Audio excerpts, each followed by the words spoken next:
আউযুবিল্লাহি মিনাশ শাইতানির রাজিম বিসমিল্লাহির রহমানির রহিম। সুপ্রিয় শিক্ষার্থী, আশা করি তোমরা সকলে ভালো আছো, সুস্থ আছো, নিরাপদে আছো। আল্লাহর রহমতে আমিও আলহামদুলিল্লাহ ভালো আছি। ইমাম গাজ্জালি বিশ্ববিদ্যালয়ের কলেজের পক্ষ থেকে অনলাইন ক্লাসে আবারও তোমাদেরকে স্বাগতম জানাচ্ছি। আমি আজকে হিসাব বিজ্ঞান প্রথম পত্র নিয়ে আলোচনা করব। একাদশ শ্রেণী অধ্যায় 2 নম্বর অধ্যায়, দ্বিতীয় অধ্যায়ে অধ্যায়ের নাম হিসাবের বৈষম্য। এই হিসাবের বৈষম্য যেহেতু এটা একটা বড় চ্যাপ্টার, এখানে অনেক অঙ্ক, যার কারণে আমি এই হিসাবের বৈষম্য অধ্যায় থেকে আবারও আলোচনা শুরু করব আজ। প্রথমে আমি এখানে একটা অঙ্ক আছে, অঙ্কটা পড়ছি, তারপর সমাধান করছি। 2012 সালের 1 জানুয়ারি লিমন ট্রেডার্স নগদ 30,000 টাকা এবং ব্যাংকে 10,000 টাকা মূলধন নিয়ে ব্যবসা আরম্ভ করে। জানুয়ারি মাসে সংগঠিত লেনদেন নিম্নরূপ। জানুয়ারি মাসে তার যে লেনদেনগুলো হয়েছে সেগুলো নিম্নরূপ দেওয়া আছে।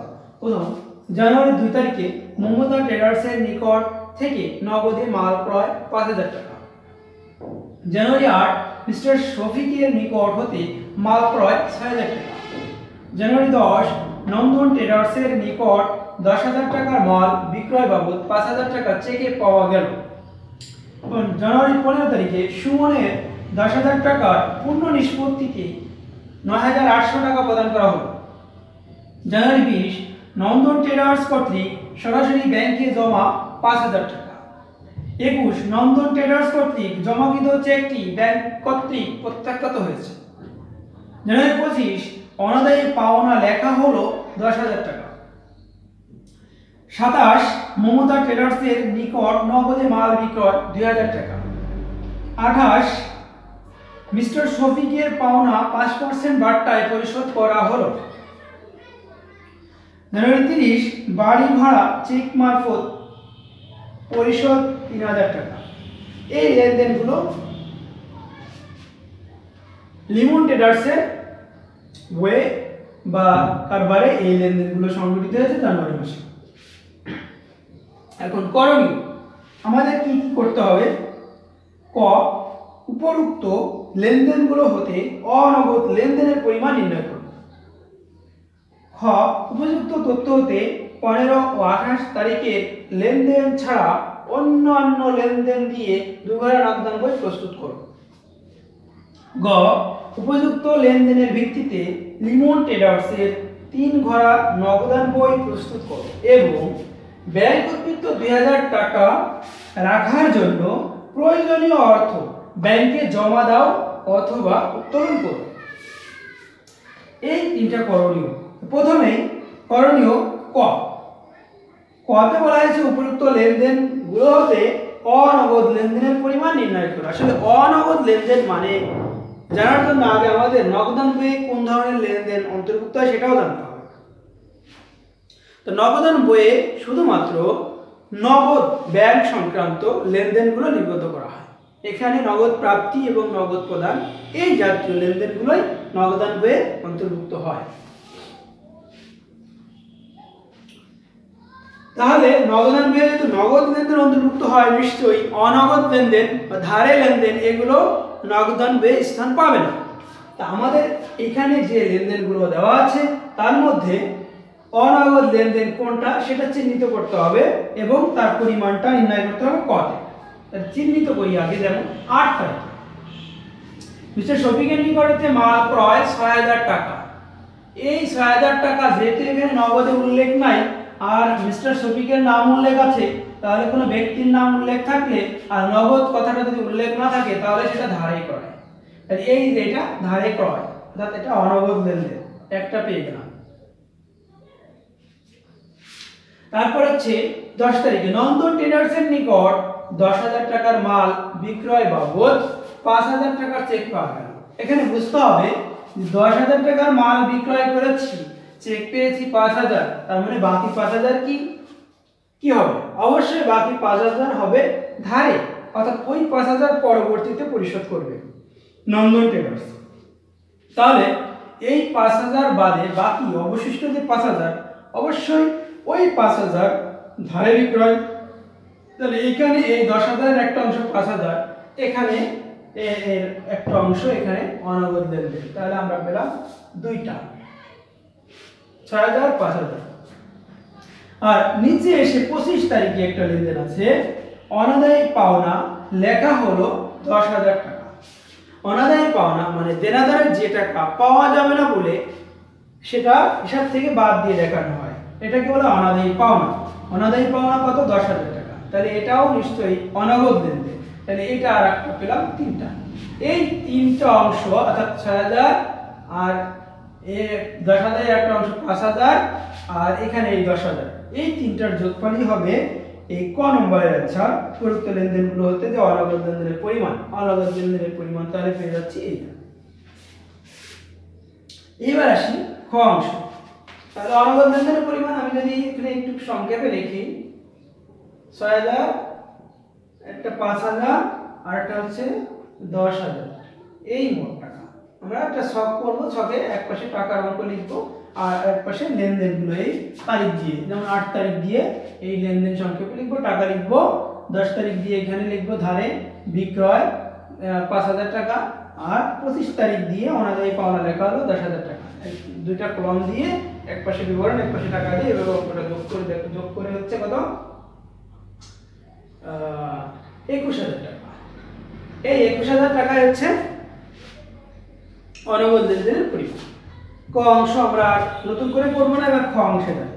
খ অংশ বলছে উপযুক্ত তথ্য হতে 15 ও 28 তারিখের লেনদেন ছাড়া অন্য লেনদেন দিয়ে 2 ঘর নগদান বই প্রস্তুত করে। তার মানে খ অংশে একটা 2 ঘর নগদান বই প্রস্তুত করতে বলছে, সেখানে লেনদেন বাদ দিতে বলছে 15 এবং 28, অর্থাৎ এই 15 তারিখের এই লেনদেনটা বাদ দিয়ে দিতে বলতেছে আর 28 তারিখের এই লেনদেনটা বাদ দিতে বলতেছে। তাহলে বাদ দিয়ে যে লেনদেনগুলো অবশিষ্ট থাকে এই লেনদেনগুলো দিয়ে একটা 2 ঘর নগদান বই প্রস্তুত করতে বলা হয়েছে। তাহলে আমরা এখন 2 ঘর নগদান বইটা দেখি।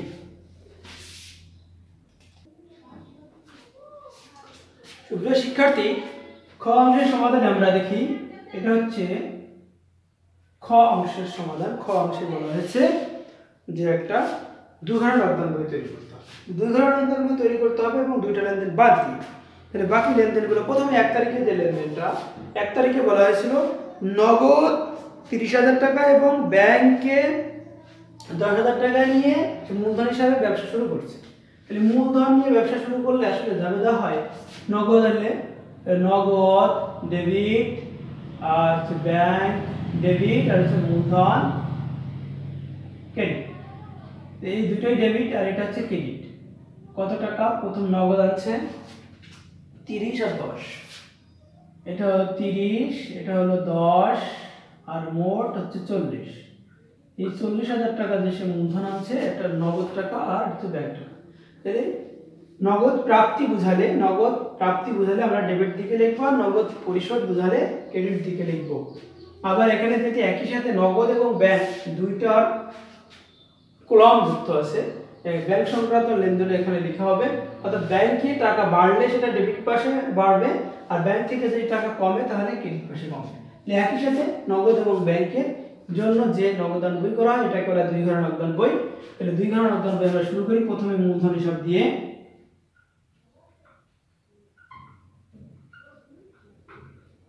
আচ্ছা, মূলধন হিসাব নগদে আছে 30,000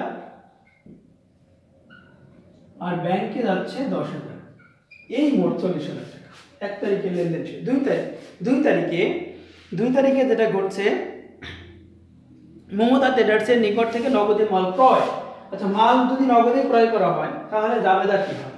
নগদ বাড়ে না কমে? অবশ্যই নগদ কমে। তাহলে লেখা হয় ক্রয় ডেবিট আর নগদ ক্রেডিট, অর্থাৎ নগদ কমে যাচ্ছে। তো নগদ কমলে ক্রেডিট দিকে লিখবো কিভাবে? ক্রয়। এটা যেহেতু নগদান একটা খতিয়ান, তাহলে খতিয়ান পোস্টিং এর মতো যে যেহেতু নগদান ক্রেডিট দিকে লিখবো, তার বিপরীত হিসাব না, বিপরীত হিসাব কি? ক্রয়। তাহলে লিখবো ক্রয় হিসাব কত টাকা? এটা লেনদেন 5,000 টাকা। 5,000 টাকা ব্যাংক নগদ কমবে ক্রয় বাবদ। এবার দেখি 2 তারিখের পরে। এবার আসি 8 তারিখ তো আসবেই না, যেহেতু এটা ধারে ক্রয়। 10 তারিখ তো আমাদের এখানে দেখি 10 তারিখটা হচ্ছে নন্দী ট্রেডার্সের নিকট 10,000 টাকার মাল বিক্রয় বাবদ 5,000 টাকার চেক পাওয়া গেল। নন্দী ট্রেডার্সের নিকট বিক্রয় করেছে, চেক পাওয়া গেল। এখন বিক্রয় ক্রেডিট আর একই দিকে বিক্রয় ক্রেডিট এবং নগদ হিসাব ডেবিট। চেক পাইলে নগদ প্রাপ্তির সমান, যতক্ষণ না সেটা ব্যাংকে জমা না দিব। তাহলে 10 তারিখে বিক্রয় হিসাব 5,000 টাকা বিক্রয় করছি 10,000, কিন্তু চেক পাচ্ছি 5,000। তাহলে বাকি 5,000 বাকিতে, আর বাকিতে লেনদেন নগদান বই হিসাবভুক্ত হয় না। 10 তারিখের পরে এরপরে আছে 20 তারিখ।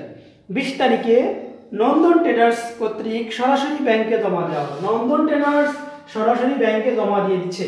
তাহলে আমাদের ব্যবসা প্রতিষ্ঠানের কি হচ্ছে, সরাসরি ব্যাংকে, ব্যাংক ব্যালেন্স বেড়ে যাচ্ছে। কি বাবদ? নন্দন ট্রেডার্সের কাছে পণ্য বিক্রয় করা হয়েছিল, সে সরাসরি ওই যে চেকটা, সেই চেকের টাকা ব্যাংকে জমা দিয়ে দিচ্ছে। তাহলে আমরা এটা হচ্ছে ডেবিট পাশে লিখব 20 তারিখ লিখব নন্দন হিসাব। নন্দন হিসাব এটা যাবে দেওয়া হয় যে ব্যাংক হিসাব ডেবিট, নন্দন হিসাব ক্রেডিট। তাহলে 5,000 টাকা সরাসরি ব্যাংকে জমা হচ্ছে।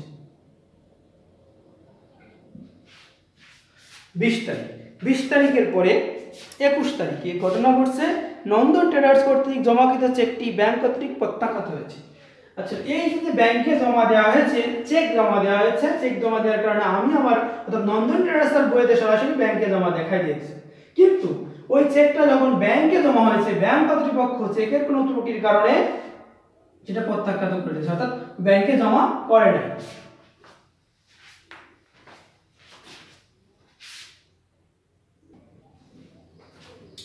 প্রত্যাখ্যাত হওয়ার কারণে তাহলে নন্দন ট্রেডার্স যে ব্যাংকে সরাসরি জমা দিয়েছিল, ওইটার জাবেদা এখন উল্টে যাবে, অর্থাৎ ব্যাংকে জমা হবে না, ব্যাংক জমা এখন কমাতে হবে। তাহলে জাবেদা হয়ে যাবে এখন ব্যাংক ক্রেডিট নন্দন ডেবিট। জানুয়ারির 21 তারিখের ঘটনা হচ্ছে, এই পাশে নন্দন ট্রেডার্স হিসাব বা নন্দন হিসাব 5,000 টাকা।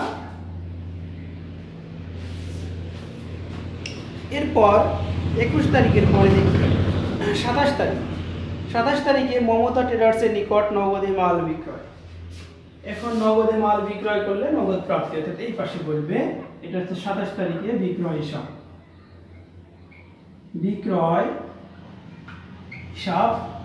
27 তারিখে 2,000 টাকার মাল নগদে বিক্রয় হয়েছে 2,000 টাকা।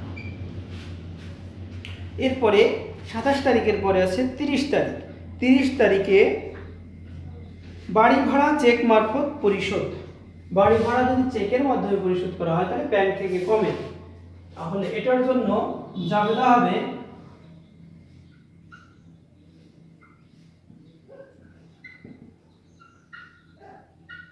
বাড়ি ভাড়া হিসাব ব্যাংক থেকে কমবে। বাড়ি ভাড়া বাবদ হচ্ছে 3,000 টাকা।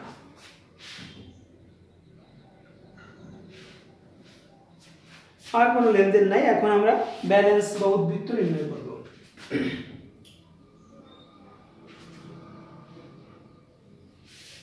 উদ্বৃত্ত নির্ণয় করার জন্য আমাদের ডেবিট দিকে যোগফলটা আগে দেখাতে হয়। দেখি, নগদের যোগফল হচ্ছে 37,000 আর এখানে হচ্ছে 15,000। ঠিক এই দুইটা ফিগারই আবার এই পাশে লিখব, 37,000 আর হচ্ছে 15,000।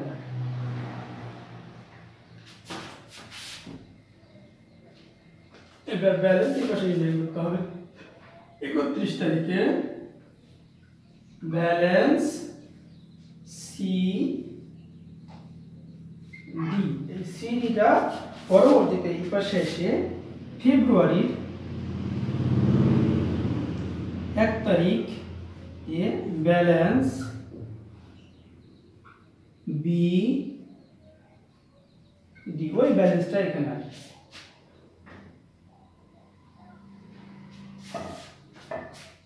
আমরা ব্যালেন্সটা দেখি, 37,000 টাকা, এখানে 5,000 টাকা বাদ দিলে 32,000 টাকা, আর এদিকে 15 থেকে 8 বাদ দিলে 12,000 টাকা।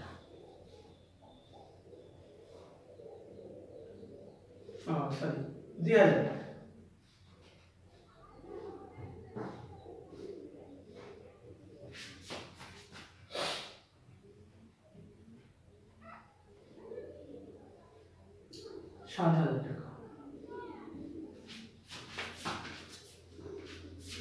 এই 32 আর 7, এটাই আবার এই পাশে লিখব 32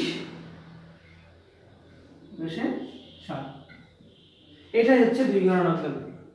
এরপরে গ অংশে বলা হয়েছে যে একটা 3 ঘর নকল বই প্রস্তুত করতে হবে, কিন্তু কথা হচ্ছে যে নগদের ব্যালেন্স 2,000 টাকা রাখতে হবে। এই রাখার জন্য যদি ব্যাংকের থেকে টাকা উঠাতে হয় উঠাতে হবে, আর যদি ব্যাংকে টাকা পাঠাতে হয় ব্যাংকে টাকা জমা করতে হয় তাহলে জমা করতে হবে। দুইটা বিষয় এখানে বলা হয়েছে। তাহলে আমরা এবার গ অংশের সমাধান দেখি।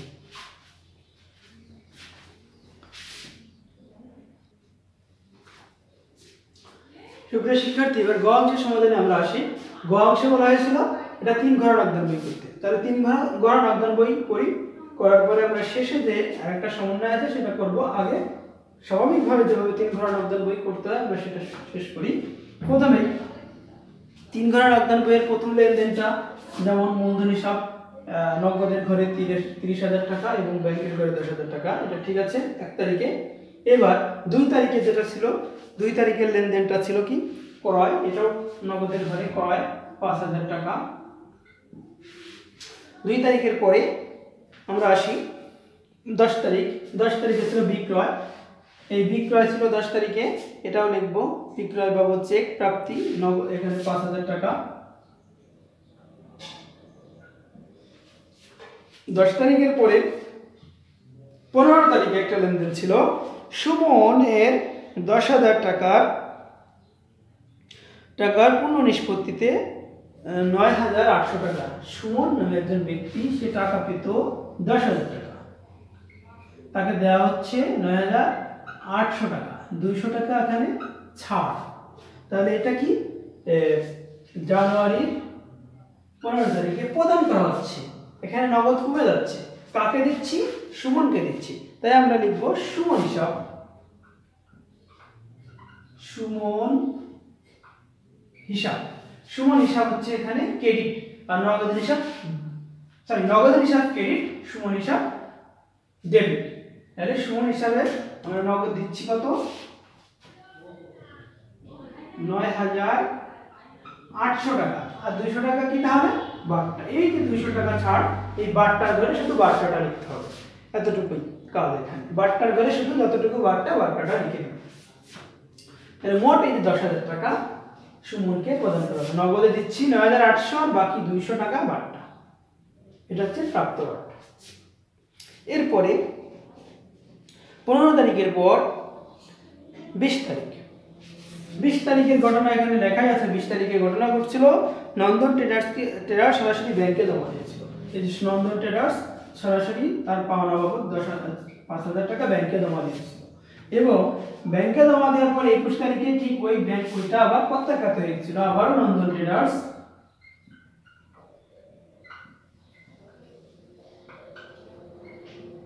হিসাব ব্যাংক থেকে চলে যাবে, অর্থাৎ ব্যাংকে টাকা জমা হয় নাই, ব্যাংক থেকে ক্রেডিট হয়ে গেল। 21 তারিখের পরে 27 তারিখে যে ঘটনা ঘটছিল, 27 তারিখের ঘটনাটা মমতা ট্রেডার্সের নিকট নগদে মাল বিক্রয়। নগদে মাল বিক্রয় 2,000 টাকা, নগদের ঘরে 2,000 টাকা।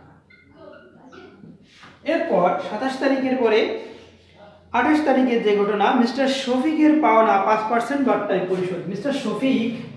মিস্টার শফিকের পাওনা, অর্থাৎ মিস্টার শফিক পাবে কত সেটা আমরা দেখে আসি। 8 তারিখের যে লেনদেনটা, যেটা আসলে হিসাবের খাতায় নগদান বইয়ে স্থানই পাই নাই, কেন যেটা বাকিতে ক্রয় করা হয়েছিল সেটা কত টাকা, ৬০০০ টাকা। ৬০০০ টাকার মাল বাকিতে ক্রয় করা হয়েছিল শফিকের কাছ থেকে। এখন সেই টাকা পরিশোধ করা হচ্ছে। তো সেই টাকা পরিশোধ করা হচ্ছে ৫% বার্তা। ৫% এর ৫% হচ্ছে ৩০০ টাকা। এই ৩০০ টাকা কম দেওয়া হচ্ছে। এই ৩০০ টাকা কাকে, শফিককে যখন পরিশোধ করতে হচ্ছে ২৮ তারিখে শফিককে প্রদান করা হচ্ছে। শফিক হিসাব ডেবিট, শফিক হিসাব, এই শফিককে দেওয়া হচ্ছে তার পাওনা ৬০০০ নগদ, দিচ্ছি ৩০০ টাকা কম, বাটটা ৩০০ টাকা, তাহলে ৬০০০ থেকে ৩০০ কম হলে ৫৭০০ টাকা শফিক পাচ্ছে। ২৮ তারিখ শেষ। এরপর ২৮ তারিখের পরে আছে ৩০ তারিখ। ৩০ তারিখে বাড়ি ভাড়া চেক মারফত পরিশোধ। চেক মারফত বাড়ি ভাড়া পরিশোধ। ৩০ তারিখে বাড়ি ভাড়া হিসাব, বাড়ি ভাড়া হিসাব এটা চেকে দেওয়া হচ্ছে। চেকে দিলে ব্যাংক থেকে কমবে ৩০০০ টাকা। এরপর আরেকটা কথা বলা হয়েছিল যেটা, যে নগদে ২০০০ টাকা রাখতে হবে। নগদের ব্যালেন্স ২০০০ টাকা রেখে বাকি টাকা হয় যদি এক্সেস থাকে সেটা ব্যাংকে যাবে, আর যদি শর্ট পড়ে ব্যাংক থেকে উঠাতে হবে। তাহলে তাই যেটা হবে, তাহলে আমরা এখানে যদি ব্যাংক থেকে উঠাতে হয় বা ব্যাংকে জমা দিতে হয়, একটা লেনদেনের মধ্যে জায়গা রাখবো, রেখে আমরা লিখব ব্যালেন্সটা লিখে দিব, ব্যালেন্স ৩১, ব্যালেন্স সিডি।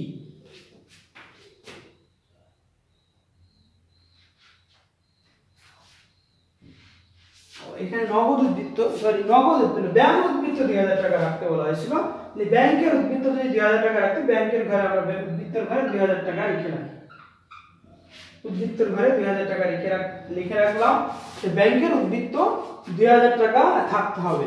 ২০০০ টাকা থাকার জন্য যদি নগদে ব্যাংকে জমা দিতে হয় দিতে হবে, না হলে ব্যাংক থেকে যদি তুলে নিতে হয় তাই করতে হবে। এই জন্য আমরা এখানে ফাঁকা রেখেছি। একটা লেনদেন এখানে আসবে, হয় নগদ জমা অথবা নগদ ব্যাংক থেকে উঠানো। এটার জন্য একটু ফাঁকা জায়গা রাখলাম। আর বাকি অংশ আমরা কি করব, যোগ করে দিব।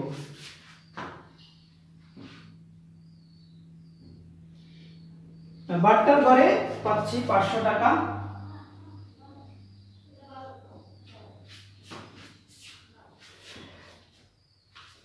আর এদিকে সুপ্রিয় শিক্ষার্থী, এই ৩ ঘন্টা নগদান বইয়ের শেষে বলা হয়েছিল ব্যাংক উদ্বৃত্ত ২০০০ টাকা রাখার জন্য প্রয়োজনীয় অর্থ ব্যাংকে জমা দেওয়া অথবা উত্তোলন করা। সেটার জন্য আমরা সর্বশেষ এই যে ৩১ তারিখে যে কাজটা করছি, ব্যালেন্স সিডি, ব্যাংক উদ্বৃত্ত ২০০০ টাকা আগে রেখে দিয়েছি।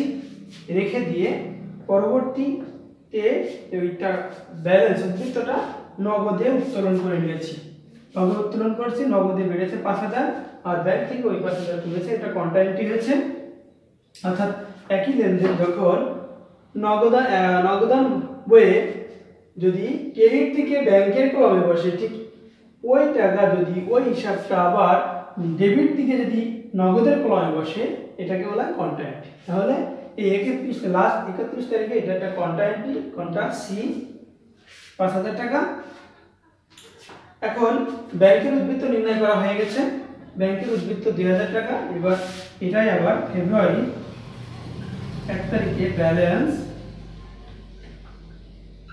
বি ডি, ব্যালেন্স বিডি ২০০০ টাকা। আর বাট্টার ঘরে ডেবিট দিকে কোনো বাট্টা ছিল না, তাই বাট্টার ঘরে কোনো টাকা নাই। আর ব্যালেন্স এদিকে যে ব্যালেন্সটা হবে ২১৫০০ টাকা।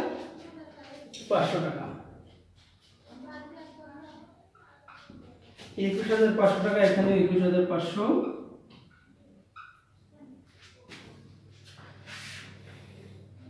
এটা হচ্ছে ৩ ঘন্টা রিমোট ট্রেডার্সের ৩ ঘন্টা নগদান বই অংশ। এবার ৩ ঘন্টা নগদান বই শেষ হলো।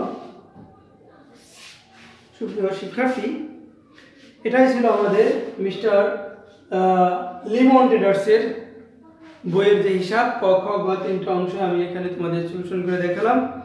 সুপ্রিয় শিক্ষার্থী, তোমাদের দীর্ঘায়ু এবং সুস্বাস্থ্য কামনা করে আমি আজকের ক্লাসের আলোচনা এখানে শেষ করছি। আল্লাহ হাফেজ।